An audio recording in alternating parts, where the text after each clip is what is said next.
राहुल गांधी जी ने संसद में वो किताब उठाई, कहा कि ये पीएमओ का विचार था, सरकार का नहीं। सवाल आज उठ रहा है, वो दो सवाल सर है। एक सवाल ये है कि क्या जब अग्निपथ योजना लागू की गई, क्या इंडियन आर्मी तैयार थी उस वक्त? सेकेंड क्वेश्चन, जनरल नरवणे साहब की नजर में ये योजना इंडियन आर्मी के हित में है या नहीं?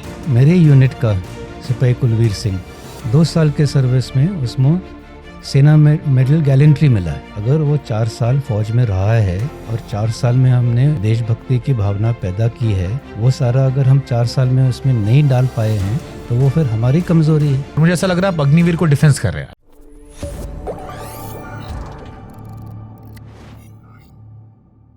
राहुल गांधी जी ने संसद में वो किताब उठाई, कहा मैंने पढ़ा, सरकार ने इसे दबा दिया है, और उसमें कई 2 बातें स्पेशली निकल कर आई थी। एक अग्निपथ योजना को लेकर कहा कि ये पीएमओ का विचार था, सरकार का नहीं। मेरे इसी कुर्सी पर जहां बैठे हैं एक आर्मी चीफ यहां आ चुके हैं, जो बाद में गाजियाबाद से सांसद भी बने। उन्होंने मुझसे कहा कि ये तो बहुत पुरानी मांग थी, हम चाहते थे ऐसा हो। जब आप ही किताब से कोट किया गया तो ये आया कि पीएमओ का विचार था। फिर आपकी थोड़ी चुप्पी रही। अब जनता जो है, आप जानते हैं इंडिया में हर चीज से पॉलिटिक्स होती है। आप लाल कपड़ा रख दीजिए, नीला रख दीजिए, भगवा रख दीजिए, उस पर भी सियासत कर लेंगे लोग। तो एक कंफ्यूजन पैदा हो गई आपकी खामोशी को लेकर भी, और इस फैसले को लेकर भी जो इतना कॉन्ट्रोवर्शियल रहा कि ये सेना के हक में था या सेना के हक में नहीं था। अग्निवीर, देखिए, पहली बात तो एक खामोशी के ऊपर, मैं तो हर जगह जाता हूँ, हर जगह बात करता हूँ। अग्निवीर के ऊपर भी 50 बार मुझे लोगों ने पूछा होगा इस अग्निवीर स्कीम के बारे में, अग्निपथ स्कीम के बारे में। इसके ऊपर मैंने 2022 या 23 में आर्टिकल भी लिखा है, जो कि हिंदू में छपा था। तो ये नहीं है कि इसके ऊपर मैं टिप्पणियाँ नहीं कर रहा हूँ। तो लेकिन मेरा इससे बड़ा, अगर आप ये देखें कि जो एचआर के पॉलिसी है, ह्यूमन रिसोर्स के पॉलिसी हैं, वो हर ऑर्गेनाइजेशन के बदली होते हैं।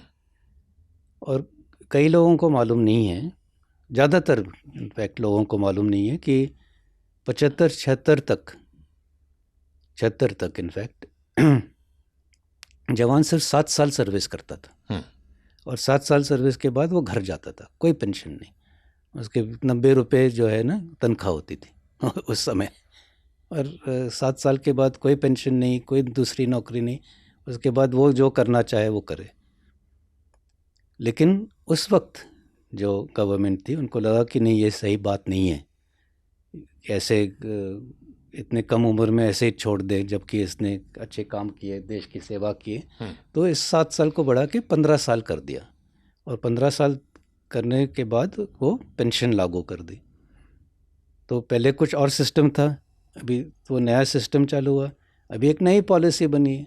तो पॉलिसी अगर बदली हो रही है, उसमें हर्ज क्या है? आपका इस पर टेक क्या है? अग्निपथ योजना इंडियन आर्मी के कॉन्टेक्स्ट में सही है? तो अभी जो योजना बनी है वो दोनों का एक सॉर्ट ऑफ मिश्रण है। पहले 7 साल में वो घर जाता था, बाद में वो 15 साल सारे रहते थे और पेंशन। ये दोनों का मिश्रण है कि 4 साल सभी लोग करेंगे, 4 साल के बाद कुछ लोग बाहर जाएंगे और कुछ लोग परमानेंटली रहेंगे जिनको पेंशन मिलेगा। और 7 साल की जगह 4 साल करने से वो अभी भी कम उम्र में जा रहा है, जहाँ कि वो एक दूसरी कैरियर जो है और आसानी से कर सकता है।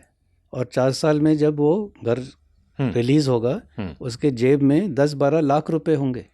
नहीं, मेरा सवाल ये हमने डिटेल्स इस पर हमने बहुत चर्चा की है अब, क्योंकि जो सवाल आज उठ रहा है वो 2 सवाल सर है। एक सवाल ये है कि क्या जब अग्निपथ योजना लागू की गई, क्या इंडियन आर्मी तैयार थी उस वक्त? सेकेंड क्वेश्चन, जनरल नरवणे साहब की नज़र में ये योजना इंडियन आर्मी के हित में है या नहीं? मैं समझता हूँ कि ये आर्मी के हित में ही होगा, क्योंकि ये जो यंग ब्लड है वो बहुत अच्छा काम कर रहा है।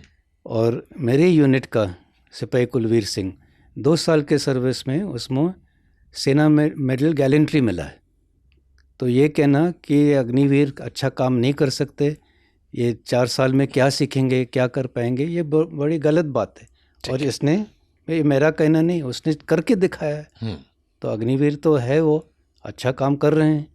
मतलब एक जैसे इसमें एक थ्योरी सर ये आ रही थी जो मुझसे, क्योंकि इसको लेकर बहुत सारे युवा, स्पेशली मैं यूपी से आता हूँ, यूपी बिहार में बहुत सारे बच्चे जो सुबह उठकर लगातार तैयारी करते हैं। तो मुझे कुछ बच्चों ने भी सवाल भेजे, क्योंकि उन्हें मौका शायद ना मिलता आपसे। उन्होंने कहा कि सेना की ताकत नाम नमक निशान वाली रेजिमेंट की विरासत है। अब छोटे कार्यकाल में वो बॉन्डिंग कि मैं अपने फौजी के लिए, साथी के लिए जान दे दूंगा, ये अफसर को सुनते थे, वो शायद मुमकिन है। दूसरा एक ये था कि इतना ट्रेंड व्यक्ति, क्योंकि 75% हट जाएंगे, एक डर भी रहेगा कि क्या लाइफ में वो कहीं गलत रास्ते पे तो निकल जा रहे, क्योंकि वो बहुत वेल ट्रेंड इंसान है, और अगर कहीं गुमराह हुआ गलती से, आर्थिक वजह से, तो वो देश को नुकसान कर सकता है।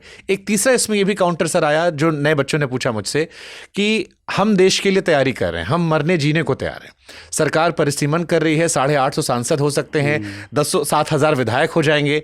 विधायक सांसद को पैसा देने में दिक्कत नहीं है, वहां खजाना खर्च नहीं होगा, लेकिन जो फौजी जान देने को तैयार है, जो माँ बाप भूल बैठा, और ऐसे अनगिनत किस्से हैं। मैं अभी नागालैंड के एक ऑफिसर थे, उनका किस्सा सुन रहा था। उन्होंने बर्फ की पहाड़ी पर खड़े चढ़कर नंगे पैर जाकर जान दे दी थी।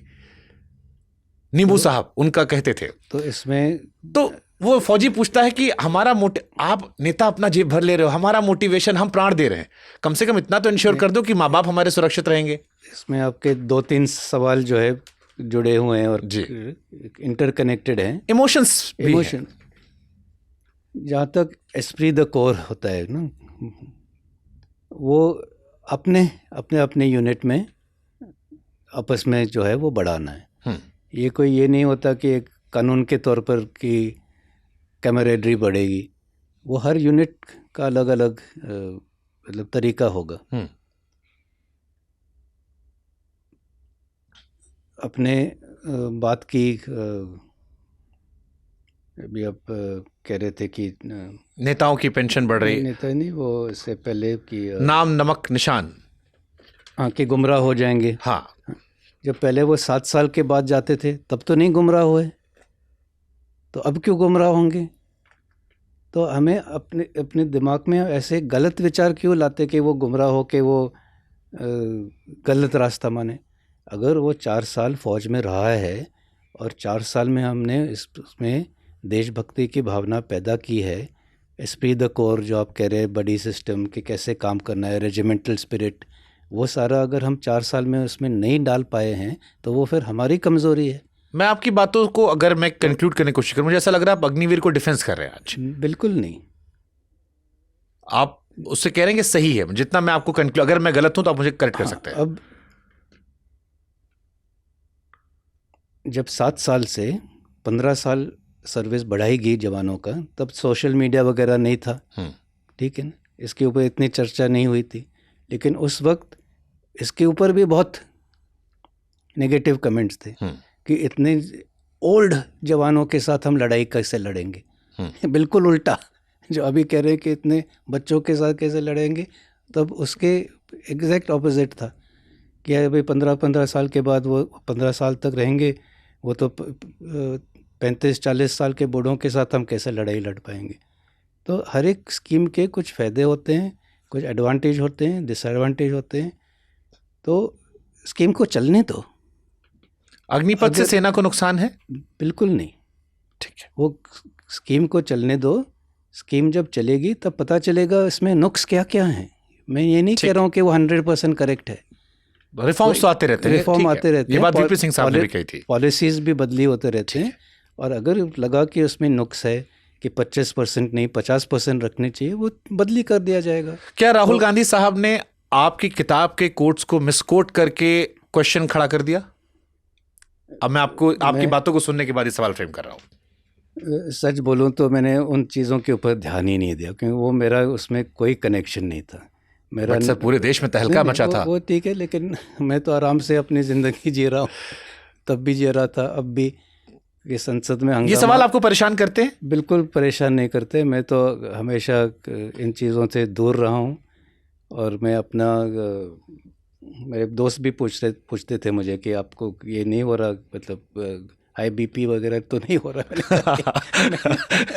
मैं शांत स्वभाव का हूँ, मुझे ऐसे छोटे मोटे चीज़ों से कोई फ़र्क नहीं पड़ता। लोग जो कहना चाह रहे हैं वो कहे।